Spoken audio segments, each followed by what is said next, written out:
Hi hello good morning. എല്ലാവരും സുഖമായിട്ടും സന്തോഷമായിട്ട് ഇരിക്കില്ല. ഞാനും സുഖമായിട്ടിരിക്കുന്നു കേട്ടോ. അപ്പോൾ എന്നൊരു ചെറിയൊരു മോർണിംഗ് സ്റ്റുഡിയോ വ്ളോഗ് എടുക്കാമെന്ന് വിചാരിച്ചു. അതിന് മുന്നേ കുറച്ചൊരു ഉന്മേഷത്തിനും ഊർജ്ജത്തിനും ബാൽക്കണിയിൽ വന്ന് നമ്മൾ പ്രകൃതി രമണി ചേച്ചിനൊക്കെ ഒന്ന് ആസ്വദിക്കാമെന്ന് കരുതി. ഈ പച്ചപ്പും പൂത്ത മാവും പച്ചമായ കുളിർമയൊക്കെ കാണുമ്പോൾ മനസ്സിന് സന്തോഷം. കുറച്ചേരം അതിങ്ങനെ നോക്കി നോക്കുമ്പോൾ ഒരു രസമല്ലേ. നമ്മൾ രമണി ചേച്ചിനെ ആസ്വദിക്കുമ്പോഴാണ് ഇളം കാറ്റിൽ തേങ്ങ കുലകൾ ആടുന്നില്ലെങ്കിലും പട്ടകളും വാഴകളും ഇലകളൊക്കെ ആടുന്നത് കണ്ടത്. അപ്പോൾ ഞാൻ നിങ്ങൾക്കും അതൊന്ന് കാണിച്ചു തരാമെന്ന് വിചാരിച്ചു. അപ്പോൾ ദേ പറഞ്ഞു പോയിരിക്കുന്നു നമ്മുടെ പരുന്ത്. നിങ്ങൾ കണ്ടോ? മൂപ്പള എന്നും ഇവിടുത്തെ സ്ഥിരം കസ്റ്റമറാണ്. നമ്മൾ ഭയങ്കര പരിചയമാണ്. മൂപ്പളക്ക് എന്നില്ലെങ്കിൽ എനിക്ക് മൂപ്പളയുടെ ഭയങ്കര പരിചയം കേട്ടോ. താഴത്ത് ഇതാ കുളമുണ്ട്. അപ്പോൾ മീനെ പിടിക്കാൻ വരുന്നതാണ്. അതിൻ്റെ ഇവിടെ ഇടയ്ക്ക് കൊറ്റിയും കാക്കയും എല്ലാം കുളക്കോഴിയൊക്കെ വരലുണ്ട് കേട്ടോ. ഇന്നിപ്പോൾ ഈ സമയത്ത് പരുന്താണ് എത്തിയത്. അപ്പം ഞാൻ നിങ്ങൾക്കത് കാണിച്ചു തരണമെന്ന് വിചാരിച്ചിരുന്നു. മൂപ്പളാൾ പിടിക്കുന്നത് ഞാൻ മേലെ ഉണ്ടെങ്കിൽ അത്ര ക്ലിയർ ആയിട്ട് എടുക്കാൻ പറ്റിയില്ല. ഞാൻ മൂപ്പളാളെയാണ് സൂം ചെയ്യണത്. അത് മൂപ്പളാൾക്ക് അത്രയ്ക്ക് ഇഷ്ടമാവണില്ല എന്ന് തോന്നുന്നു ഞാൻ സൂം ചെയ്യുന്നത്. അതാണ് മൂപ്പളാൾ നേരെ പറഞ്ഞത്.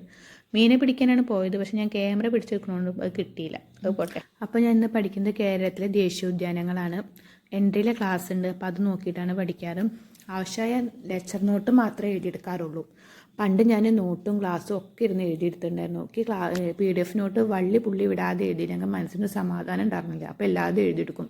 അങ്ങനെ എഴുതിയെടുക്കുമ്പോൾ എനിക്ക് എന്താ വെച്ചാൽ നമ്മൾ നോട്ട് മാത്രമേ എഴുതിയെടുക്കലുള്ളൂ. റിവിഷൻ ചെയ്യാൻ സമയം കുറവാകും.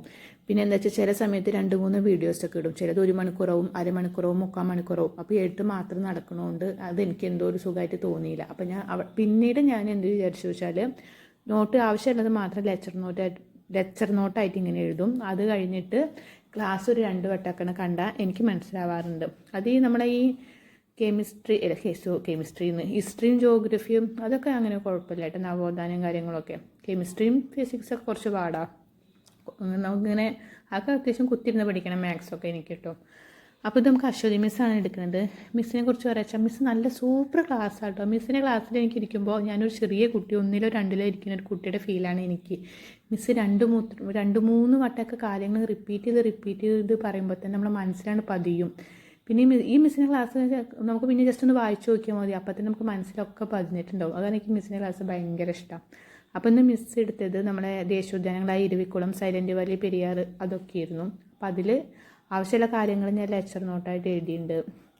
ചിലത് കോഡൊക്കെ ഉപയോഗിച്ച് പഠിക്കും. അങ്ങനെ ഇപ്പോൾ ലാസ്റ്റ് ആനമുടിച്ചോല, മതികെട്ടാൻ ചോല, പാമ്പാടും ചോല നമ്മൾ അതിൽ 6 വരുന്നുണ്ടല്ലോ.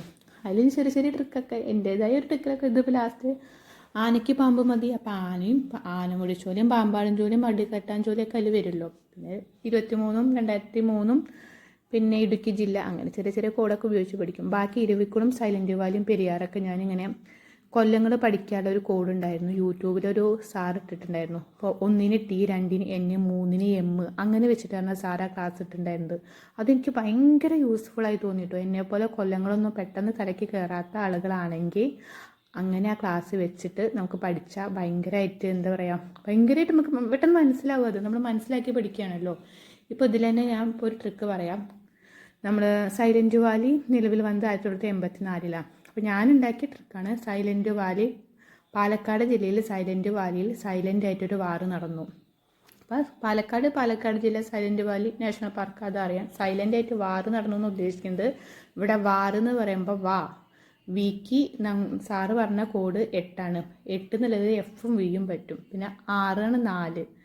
അപ്പോൾ 6 എന്ന് പറയുമ്പോൾ നമുക്ക് ഇഷ്ടമുള്ളൊരു വേർഡ് ഉപയോഗിക്കുക. അപ്പോൾ ഞാൻ റീന്ന് എന്നുള്ളതിനെ ഞാൻ വാറത്തെ 6 അപ്പോൾ എൻ്റെ ഒരു 1984 എനിക്ക് പാലക്കാട് ജില്ലയിൽ സൈലൻറ്റ് വാലി സൈലൻ്റ് ആയിട്ട് വാറ് നടന്നു എന്ന് അതാണ് എനിക്ക് പെട്ടെന്ന് ഓർമ്മ വരിക. അപ്പോൾ എനിക്ക് ഈ കൊല്ലം കാണാതെ കിട്ടും. അങ്ങനെയാണ് ഇനി ഇപ്പോൾ കൊല്ലങ്ങൾ പഠിക്കുക. അത് നല്ലൊരു ക്ലാസ് ആട്ടോ. ഇന്നെപ്പോലെ കൊല്ലങ്ങൾ പഠിക്കാൻ ബുദ്ധിമുട്ടുള്ളവരാണ് നിങ്ങളെങ്കിൽ അങ്ങനെ ഒന്ന് ചെയ്ത് നോക്കും. അങ്ങനെ ഞാൻ ക്ലാസ്സൊക്കെ അത്യാവശ്യം നോട്ടൊക്കെ എഴുതിയെടുത്തു. പിന്നെ വിശക്കുള്ളൂ. അപ്പോൾ ഞാൻ കുറച്ച് പഴംപൊരിയും ഗ്രീൻ ടീ ഉണ്ടാക്കിയിട്ടുണ്ടായിരുന്നു. ഇത് കുടിച്ചു. വീണ്ടും പഠിക്കുകയാണ്. മിസ്സിൻ്റെ ക്ലാസ് നോക്കിയിട്ട് തന്നെ പഠിക്കുന്നത്. അങ്ങനെ നിങ്ങൾക്ക് എഴുതുമ്പോൾ ഞാൻ എല്ലാതും എഴുതുന്ന പോലെ തോന്നിയെങ്കിലും അങ്ങനെ എല്ലാതും ഒന്നും ഇതിൽ എഴുതിയെടുക്കുന്നില്ല കേട്ടോ. ആവശ്യമുള്ള കാര്യങ്ങൾ മാത്രമേ എഴുതുന്നുള്ളൂ. ഇത് കഴിഞ്ഞ് അങ്ങനെ ഇത് അത്യാവശ്യം ഒരുവിധം ഫുള്ളായി. ഹിസ്റ്ററി ഉച്ചയ്ക്ക് ശേഷമായിരുന്നു പഠിച്ചിട്ടുണ്ടായിരുന്നത്. അതിന് നോട്ട് എടുക്കാൻ പറ്റിയില്ല, വിട്ടുപോയി. അപ്പോൾ ഒന്ന് ഇത്രയുള്ളൊരു ചെറിയൊരു സ്റ്റഡി വ്ളോഗ്. അപ്പോൾ പിന്നെ ഒരു വ്ളോഗായിട്ട് കാണാം. Okay, tata bye, see U.